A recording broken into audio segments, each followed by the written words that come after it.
Welcome everybody to another Thursday night shir on the Parsha. This week is Parsha's Tisa, and as always, we go through the commentary. Well, not all of it, but some of the ideas and thoughts that are shared with us from the Orach Chaim HaKadosh, and getting a little insight into what the Orach Chaim shows and teaches us from the very simple psukim in the Torah, and brings to light very powerful lessons and ideas that are very applicable to us. So, as always, I'll share the screen. We'll see the psukim in this week's parsha, and then we will see the Orach Chaim HaKadosh. Now, this week's parsha, the highlight, if you had to guess, the highlight of this week's parsha is the Egel Hazahav, is the golden calf. The sin of the golden calf is it takes a very prominent role, not in just in our collective history, but rather even in terms of our present day practice on Yom Kippur. We are told that the Kohen Gadol would not wear any gold into the Kodesh HaKadoshim because the sight of gold would invoke the memory, so to speak, of the golden calf, and we didn't want that to be brought up in front of Hashem on a Day of Atonement like Yom Kippur. And therefore, even today, we, sense are still trying to fix up all the problems that we had from the Egel Hazah, from the sin of the golden calf. So, but we're not going to talk about that this week. That's not the topic that we're going to talk about.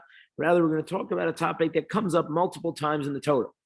And this topic comes up many times, but nonetheless is very, very important. And it's one that you're familiar with, and that is the mitzvah of Shabbos. And the Torah says as follows, Vayomer Hashem el Moshe, Lemar Hashem says to Moshe, saying, Ve'atah tidaber el bnei Yisrael, and you will talk to the Jewish people, Lemar, saying, Ach es Shabsosai tishmor. I'll make it a little bigger so you can see. You must keep my Shabbos, ki osi beini ubeinechem, because it is a sign for between you and me, l'dorosechem, for generations, ki ani Hashem mekadoshchem, that I am Hashem who has made you holy. This is the mitzvah of Shabbos, and the commentaries want to know, why does the Torah feel the need to suddenly speak it out over here? And as you may be familiar, in the past couple of parshios, we've been discussing, and even in this parsha and some in the next couple of weeks, we talk a lot about the Mishkan, the construction of the Mishkan, the tabernacle, a place for Hashem to dwell, so to speak, in the desert with the Jewish nation. And because that event or that commandment of building the Mishkan was such a powerful idea of bringing Hashem close to us, you might have thought that maybe you would be allowed to build the Mishkan even on Shabbos. So therefore, the Torah says, no, ach es Shabsosai tishmor. The Torah reiterates here, don't make a mistake. One may not transgress Shabbos for the sake of building the base of the Mishkan, and obviously the same is for the Beis HaMikdash, even though those are very necessary parts to our existence. Nonetheless, they do not push off Shabbos. But the Orach Chaim HaKadosh is going to ask, he wants to know what the need is that the Torah has to repeat it again over here. Take a look. It says Shabbos, don't forget about Shabbos. And then again, it says, Ushmartem esa Shabbos ki kodesh ilachem. Shabbos is holy. You should guard it because it's holy for you. Mechalaleha mos yuma. Somebody who transgresses it will die. Ki kolos ebelacha. It gives all the warnings about transgressing Shabbos. And then again, sheishes yamim yasam alacha. You'll work 6 days. Ubayom hashvi Shabbos Shabbosim kodesh lashem. Then it's going to be kodesh to Hashem. Kol osem alacha v'yam Shabbos mos yumas. So why again, over and over, the Torah seems to say, even in the confines of these psukim of this parsha, it seems to repeat the concept of Shabbos over and over again multiple times. So says the Orach Chaim HaKadosh, we'll see a couple of pieces because he has lists. He goes one thing after the other, different remuzim, different suggestions, different thoughts that can be learned from what the Torah wants to reiterate to us regarding Shabbos. So the first one I wanted to share with you is right over here. This is the Orach Chaim now, and he says, Od Yirtzeh al derech Omro. This is also supposed to, it follows when the Torah says that we're going to guard Shabbos. The word vishamar or ushmartem, which means to protect or to guard, comes also from ve'oviv shamar es hadavar. These words, and his father guarded the matter. Now, what does that mean? There it's talking about when Yaakov was listening to his son Yosef. Yosef came to his father, he came to his brothers, and he said, I had dreams. And he told about the dreams of the bundles bowing down. He told about the dreams of the sun and the moon. And therefore, Yaakov, all the brothers were very upset. But the Torah says, the Aviv Shamar es Hadavar, his father watched it. What does that mean? He watched, he guarded it. Pirush means to say, Mamtinu mitzape masa yavo. Yaakov was waiting, when are these dreams going to be fulfilled? Yaakov knew, he didn't know exactly how, but he knew that Yosef's dreams were not a result of Yosef's self-worth and thinking that he had some overinflated ego that people would bow down to him. He knew that there was real prophecy in these dreams. And therefore, Yaakov was Shamar es Hadavar. That means that he was watching it and he was waiting when this was going to occur. So in the Torah, when it says V'shamru b'nei Yisrael as Shabbos, the b'nei Yisrael should guard Shabbos. It also means along the lines of that verse that we should watch and wait for Shabbos to come. What does that mean? The intention is this: L'tzavos is to command us. Shelo yihya haShabbos kedavar toreach. Shabbos should not be something that's a burden to us. L'tzad minias maleches haratzon. That is because there are so many things that we can't do. Rather, we have to be fully enjoy Shabbos. As if it's something we desire and we want. We always have to wait for when Shabbos is going to come. So now this is a very, very profound concept. I'll tell you a personal story. Many, many years ago, I moved to Boston. I'm living here in Boston for about 15 years now. And when I first moved to Boston, I was in the kollel of Greater Boston. So the schedule of the day essentially is in the morning and afternoon, we sit and we learn. And then in the evening, people from the community would come and we would sit and learn with people from the community. Sometimes there would be somebody who would come earlier in the morning and we would learn them after davening, but before our learning time began. So there was one such individual who I was learning with.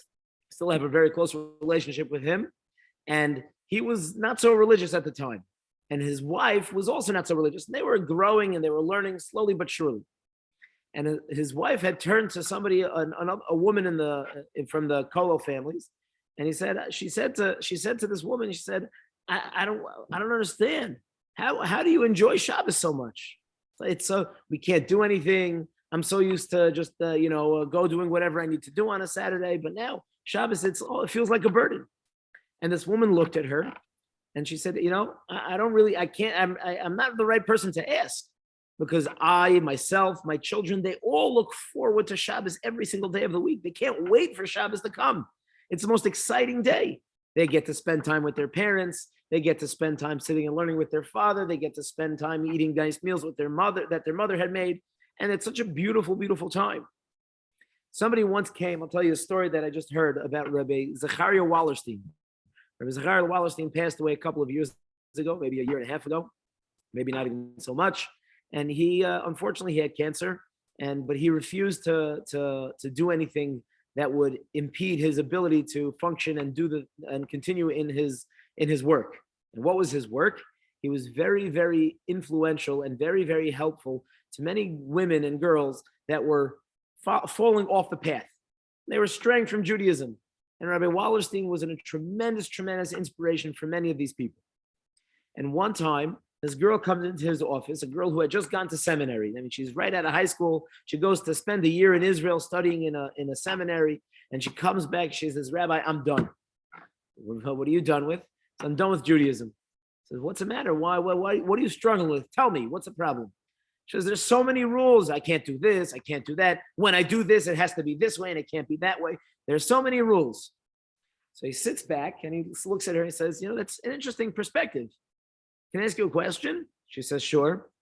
He says, do you drive? Yeah, I drive. You have a license? Of course, I have a license. He says, do all the people that you know have a driver's license? Yeah, pretty much. As soon as you're of age, you get a driver's license. He says, have you ever heard of somebody say, I'm done with driving? Why? Why are you done with driving? Because there's so many rules. I have to stop. When I travel, I can't even go as fast as I want. I have to follow the speed limit. There are just too many rules. I'm done with driving. Right? And there are tons and tons of rules when it comes to driving. So, but nobody says that about driving. Why? Because the purpose of driving is not the rules. The purpose of driving is to get you from point A to point B.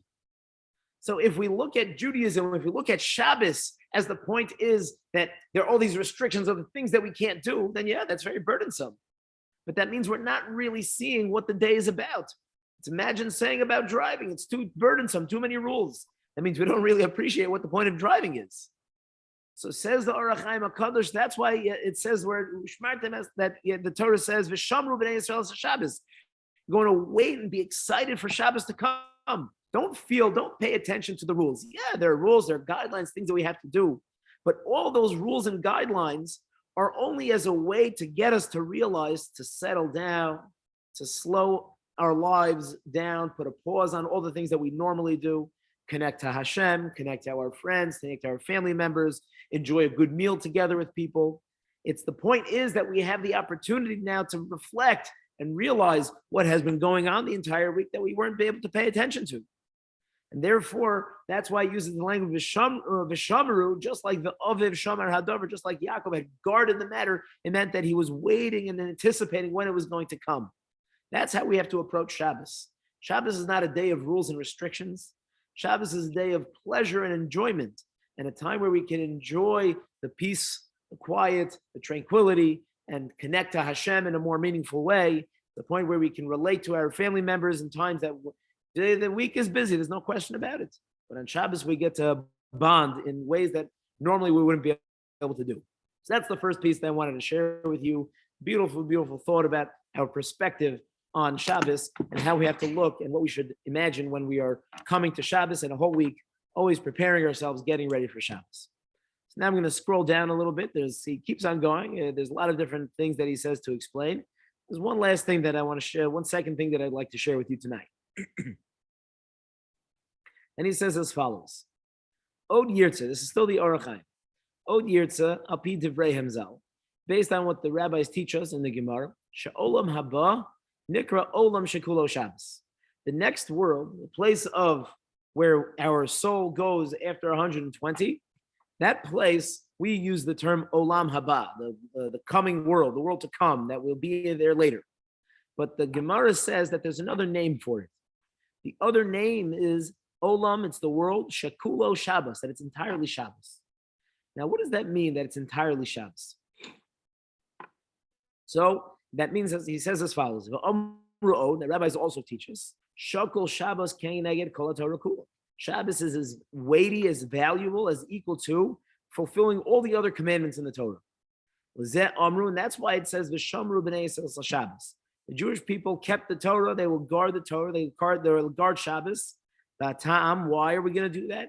Is la'asos lahem es Shabbos, to make for us this Shabbos. What does that mean, to make Shabbos? How do we make Shabbos? Now, you and I know how we make Shabbos. We got to put a pot of chicken soup on the stove. We got to put a brisket in the oven. We got to bake a challah, whatever it might be. That's how you and I make Shabbos. But that's not what the Torah meant when it said la'asos, to make or to do Shabbos. Pirush, what does it mean? Ha'olam hamiskane b'shem Shabbos, the world that really is Shabbos, meaning the next world, sheyu bo l'dorei doros. We have to make that world, we have to create ourselves that world here now. Amram l'dorosam lishlo olam hazeh, shein adam kayim bo l'doros. Bris olam pirush bris krusa lo shomer Shabbos, sheyanchal olam elyon. A person who keeps Shabbos, if we protect Shabbos here in this world, so that will build for us what we'll be making is the next world that will be in a place of Kulo Shabbos, where it's entirely Shabbos. He says one more step. He says, Od Yisbar al Pi Devreihem, she'amru, she'biyom HaShabbos, on Shabbos, ba'a neshama yesera liyisrael. What we have on Shabbos is we have what's called a neshama yesera. We have an extra neshama that gets imbued into each and every one of us. We know that after Shabbos is over, we say Havdalah. And there's different parts to the Havdalah process. First, we make a blessing on a cup of wine. And then we make a blessing on besamim, on spices. And then we make a blessing on fire. And each of these things, there's a reason why we make a blessing on these things. The fire, because when Adam was created, when mankind was created, there was no need for fire. And he was created on Friday. And therefore, by the time Friday night came and he couldn't see, it was dark outside, he said, what do I do? Hashem said, oh, I'd like you to light a fire, but you can't do it today because it's Shabbos. You'll do it after Shabbos. So the first time Adam was able to light a fire was on Saturday night. So therefore, as a commemoration to show that this was the first time that there was a need for fire to illuminate the night, we light a fire and make a blessing on the fire Saturday night as well. The wine, the Rabbanan, the rabbis taught us, you say anytime you want to sanctify something, so then we got to do it on a cup of wine. But why do we smell the summon? What's the purpose of the spices? Why do we smell that? So one reason brought down why at Havdalah we smell the spices is because after Shabbos is over, our neshama yasera, our extra neshama, leaves. And we naturally would have this slightly depressed feeling. And you see that through people have that feeling, Shabbos is over. The week is coming. And they feel just a little bit dejected. No, they're not depressed, but they feel bad. Shabbos is gone. And why do they feel like that? It's because that extra neshama has disappeared. So the rabbi said, we want to give you a little bit of a pick-me-up. Smell something fresh, something aromatic, something beautiful. Smell that spice. The smell is a scent, is one of the senses that we have that is very, very internal, very, very non-physical. It's not so tangible. The smell goes into us and it's very invigorating. So therefore, in a way to make us feel a little bit better, the fact that we lost our neshama yisera, we smell the spices. So that's what he's talking about here. It says that we get our neshama, keramuz ba'amro, like it says, shavas, that we have Shabbos, v'yinofash, and a nefesh, we get another soul. V'husod hanelam, this is a very hidden secret. Shelo gilu Hashem lu'umos. This is not told to the nations of the world. Neshama yisera lo ode'inhu, they don't know about it. So therefore, we have this neshama, we have this extra neshama that comes in to us for when Shabbos comes in. Now it says, I'm going to just skip down a little bit, and he says as follows. Our rabbis were very wise when they told us, Matana Tova, that Hashem, so to speak, said, I have a beautiful gift for the Jewish people. And what is that gift? It's Shabbos. Now, usually we think it's the day of the week. Pirush ki ein dar zeh ela begeder matana. This is just a gift. We don't need an extra neshama. We don't need an extra soul. Rather, Asher nisratza Hashem loseis la'amo. Hashem just wants to give us something. He wants to impart to us something extra just for the sake of showing that he loves us. It's not some sort of merit or some sort of reward that we've earned. And therefore, that is why we get it on Shabbos, just to show that Hashem loves us. And therefore, so that's different, but I don't want to get into that. But he says, here we go. This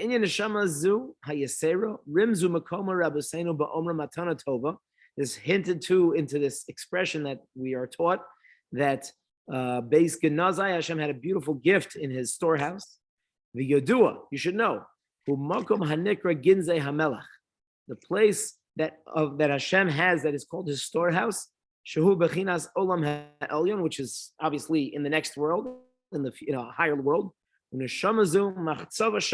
It's from there. It's hewn out of this lofty place. And that's why, like we said earlier, the name of this lofty place of Olam Haba is also called Shabbos. Shabbos Shema Keshem Sha'olam Imenu Hi Shenikra Olam Shekulo Shabbos. The Olam Zeh Ein Bo Yitzavan. In that world, there's no sadness. The only thing that can occur in this very lofty world is joy, happiness, calm, tranquility. And therefore says Hashem, you know what you have to do on Shabbos? Hashem, he commanded us. All the weekday things of work, move it away, push it aside. And the suffering that you have to go through during the week, push it all away. Because if we're going to be burdened by all those thoughts of the things we normally worry about and things that we're constantly stressed over, this neshama yisera, this extra neshama doesn't want to come. And therefore Hashem says, push all of that away. Get rid of it. This is what it means. Guard the Shabbos means Pirush neshama hanikra Shabbos, the neshama, this extra soul that comes, go guard it, protect it, so that it should stay here, because it needs a Shabbos. La'asos says a Shabbos, to make in your world, in your house, in your place, a Shabbos where it's free from all stress and just a time of joy. And therefore, we have this Shabbos. So just to put the two pieces together, what we have here is the first piece that the Orach Chaim HaKadosh told us is that the purpose of Shabbos is not to get bogged down. We can't think about Shabbos as a list or a set of rules and guidelines and restrictions. That's a mistake on how to perceive Shabbos. That's not what Shabbos is about. So he doesn't tell us what Shabbos is about. I gave the example, which I heard about the story with Rabbi Wallerstein, the example of the Nisham, of the girl that came and said the example of driving. The purpose of driving is not the rules. The purpose of driving is to get from point A to point B. And therefore we don't get distracted by the rules to say that the rules are the purpose. The rules are the way to bring us that we can now have a good day, a day that's going to be one where we connect Hashem. And in the second piece, the Orach Chaim HaKadosh is telling us what's the real goal. What is the goal of Shabbos? Point A to point B. What is that goal? Not the rules. What is the goal? The goal is that we have to make our surroundings a place of joy, a place of tranquility, where we sit together and we share words of Torah, of inspiration to each other, and we can reflect on how Hashem runs the world, and He's taking care of each and every one of our lives in even the minutest of details. And that is the purpose of Shabbos. So if we can take the two pieces of the Orach Chaim HaKadosh, V'shamru b'nei Yisrael es HaShabbos, the b'nei Yisrael guards the Shabbos. On the one hand, we're guarding it because we have to move away all stresses and anxieties and enjoy the day. And that's the purpose of V'shamru, that we're waiting. We wait a whole week. The Gemara tells us that a person should prepare an entire week for Shabbos. On Sunday, if you find something in the store that is beautiful, wow, this is beautiful, save it for Shabbos.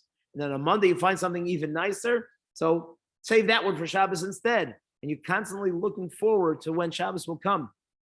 In the davening, we have a daily prayer that we say, Hayom Yom. It's the Shir Shel Yom, it's the song of the day. And the way we count the days, Hayom Yom Rishon Le Shabbos. It's the first day to this coming weekend, to this coming Shabbos. That means it's something that we're constantly looking for. That's V'shamru b'nei Yisrael, that we're waiting for when it's going to come.